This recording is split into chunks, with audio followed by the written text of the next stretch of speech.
Hello there, this is the Cowboy Prophet, and I'm going to discuss something today I've really given some thought to over the years, and this concerns Genesis. I'm going to read off right here the order of sequence of events in Genesis. First there was light, then there was the sky, basically the empty cosmos as we know it. Third was earth, seas, and vegetation. Fourth, the sun and the moon. Then animals and of the air and sea, and finally land animals and humans. And then the next day, the Creator rested. I think everybody's come to an agreement nowadays that the understanding of the day does not mean a day, an hour understanding. Here's the first problem with Genesis. He created light. Now, if you really think about this, which would mean that all of a sudden, because light is a derivative of the sun, stars, and stuff, of a nuclear process that creates photons. So light is photons. So the idea that all of a sudden this mass of photons are created, and at the point there's no place to even put them, it makes no sense. On any conceptualization and realization, you realize we're the light, us, or more specifically, the embodiment known as consciousness. I would contend that consciousness is basically ourselves, the human mind, and it's within every living thing. Every living thing. And there's a lot of evidence to point to that nowadays. They've even gotten recent research that indicates that insects have personalities. But enough on that later. So, we were created. What was we? The ancient Hebrew texts basically state that what happens was, this is Kabbalah, okay, is that the Creator was an expanse that covered everything. The first thing that happened was there was a space carved out. It was devoid of everything. The Creator made this, into which He put what? Consciousness. That's it. And we are a derivative of that. It's like a pyramid. We're the very top, we're the capstone. Underneath this is every other living thing.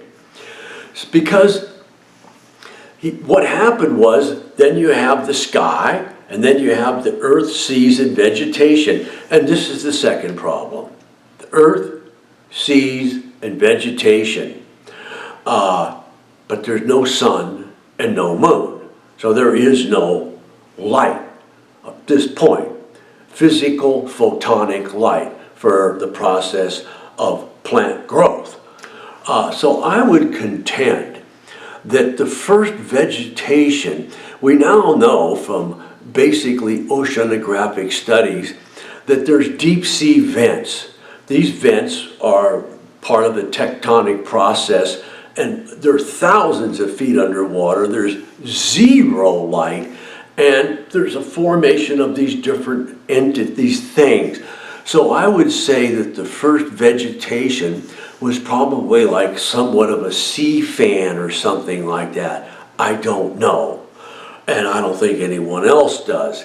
And so that would answer that one. So those are the only two things that really don't add up. Now, let's expand on this a little bit. There's another misconception that we were created in the likeness of God. This is not this body. No. This is, God, not like a guy with arms and legs and things like that, because the body is corpulent. It's full of flaws. It smells. It degrades. He created us first as spirit. That is what His image really is. This is a degraded aspect of this. We as part of this companions of God, because all the souls were created at one time. That's another big mistake that modern religion, specifically Christianity, makes. The idea that God sits up there and carves them off one by one. One goes to, oh, this is Donald Trump's son, he's in. This one here, hey, that's so good. Born in a ghetto, gonna get beaten to death and raped by the stepfather when he's 4. No, not at all.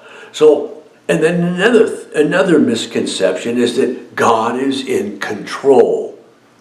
No, that's incorrect. He gave us free will. Free will meaning that collectively we were given, all at the same moment of creation, we were given this free will. We collectively, souls, bounced around his creation, and we became enamored with what? Material world. That became an addiction to us. This is what this is. Sin is a derivative of this addiction to basically mortality, to life,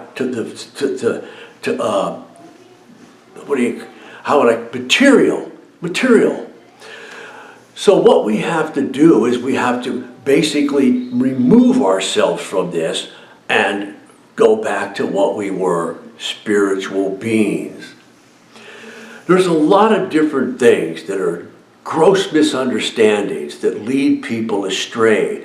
So when you have awakening and awareness, you realize, one, that the life you're living is a life that you alone created. This is your movie. Yeah. So if you don't like it, you better change your life. I have a lot more to say about a lot of other things regarding spirituality, man, and the rest that are in direct opposition in many cases to what current preachers tell you, because they're not telling you. It's not that they're lying to you. They really believe what they're saying. It's that they have myopic vision. They're looking at God through a straw. I'm not saying I have, expansive vision, but I'm looking at least through a larger lens. So this has all been given to me. Given. I've never asked for it. I've asked for some kind of awareness. This is what I've received. I'm going to have many more topics on this.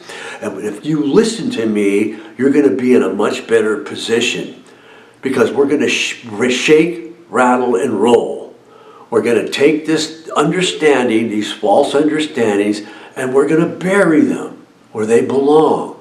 And we're going to achieve a sense of direction, a sense of responsibility and awareness. And from this, you're going to be able to rectify yourself with this understanding, and you're going to be able to build the life that you want.